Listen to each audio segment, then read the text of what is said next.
En Enfoque de los sábados, los congresistas Edmundo del Águila, Wilber Rosas, Juan Cheput y el politólogo Luis Fernando Núñez evaluaron el escenario político que se abre con César Villanueva como premier junto al nuevo gobierno de Martín Vizcarra. Vamos a escucharlos. El gran error del presidente Kuczynski, y bien lo dijo nuestro invitado Núñez, fue que desde un momento no tuvo química ni comunicación con su bancada.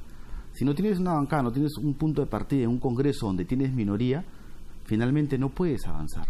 Entonces, lo que tiene que hacer el presidente Vizcarra hoy en día es tender puentes. Yo creo que el primer ministro es parte de este congreso, es una persona que tiene experiencia en el cargo. Estoy seguro que con todas las habilidades de haber sido presidente regional, ex premier, va a tender estos lazos hacia el congreso para hacer una convivencia, creo yo, productiva. Ya no únicamente tenemos que partir a hablar de las buenas formas, sino hacer que estas buenas formas funcionen y se conviertan en algo concreto.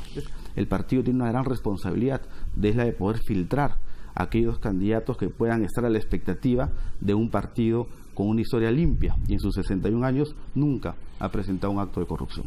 Y precisamente parte de la crisis que vivimos hoy, que es una crisis que, si bien se puso tangencialmente por el lado de la corrupción, pero nace precisamente la no consolidación de un partido político. El problema no es si Vizcarra o Villanueva. El problema es cómo Vizcarra y Villanueva hacen el propósito de cambiar esta situación, no en función de un grupo empresarial, no en función de que los ministros sean unos tecnócratas acartonados, ¿no?, de universidades, no sé, extranjeras, sino el problema es que sean tecnócratas y que sean políticos, pero que estén al servicio del pueblo, al servicio de los maestros, de los médicos, de los productores, de los pequeños productores, al servicio de ellos, y no simplemente a contratos como, por ejemplo, el de Chinchero, ¿no? El de Chinchero fue un escándalo, y precisamente una de las razones por las cuales se fue y dejó el Ministerio de Transportes el actual presidente es precisamente por esa situación que seguro no los va a explicar en esta etapa. Nos tiene que explicar cómo es que a una empresa como Conturhuasi le iban a entregar el aeropuerto más importante, uno de los más importantes del país, simplemente porque habían hecho un contrato, cuando no puso un céntimo para la inversión.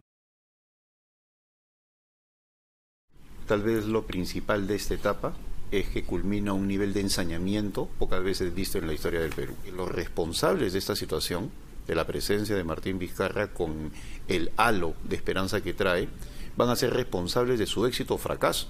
¿De qué manera el Perú llega al siglo XXI? O sea, ya no pensar como en el centenario, ¿qué fuimos?, ¿no?, sino cómo entramos a nuestro tercer siglo. Yo creo que esa sería la gran ventaja que podría aprovechar el presidente Vizcarra. Entonces, el presidente tiene que establecer una química especial con su bancada, eso es en primer lugar. Y en segundo lugar, yo creo que uno de los grandes problemas del presidente Kuczynski fue el de no tener ministros políticos. Políticos como aquellos con capacidad de confrontar y a la vez de ser grandes tejedores, ¿no?, de alianzas y ese tipo de cosas, ¿no?, aquellos que tienen una personalidad horizontal y que entran al debate. Y yo pongo como ejemplo que los mejores presidentes del Consejo de Ministros de este siglo, todos han sido políticos.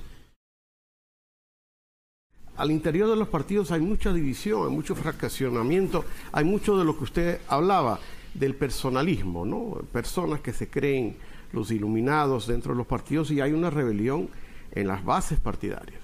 Por ejemplo, en este espíritu de mea culpa respecto al partido de gobierno, yo creo que el presidente Kuczynski no gobernó con su partido, y eso causó también un sinsabor en las bases de Peruanos por el Cambio.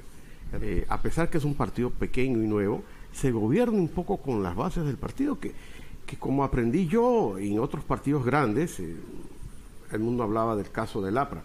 El APRA tiene una base popular que cuando ellos están en gobierno los apoya y los sostiene, funciona. Entonces, eso es importante, y saber que detrás de todo esto está el problema de la reforma electoral que no hemos querido asumir como tal. ¿Qué le podríamos pedir a los ingenieros? Bueno, ese enfoque, ¿no? 3 o 4 temas que son los que van a tener que resolver. Que están fuera de discusión en estos años, claro.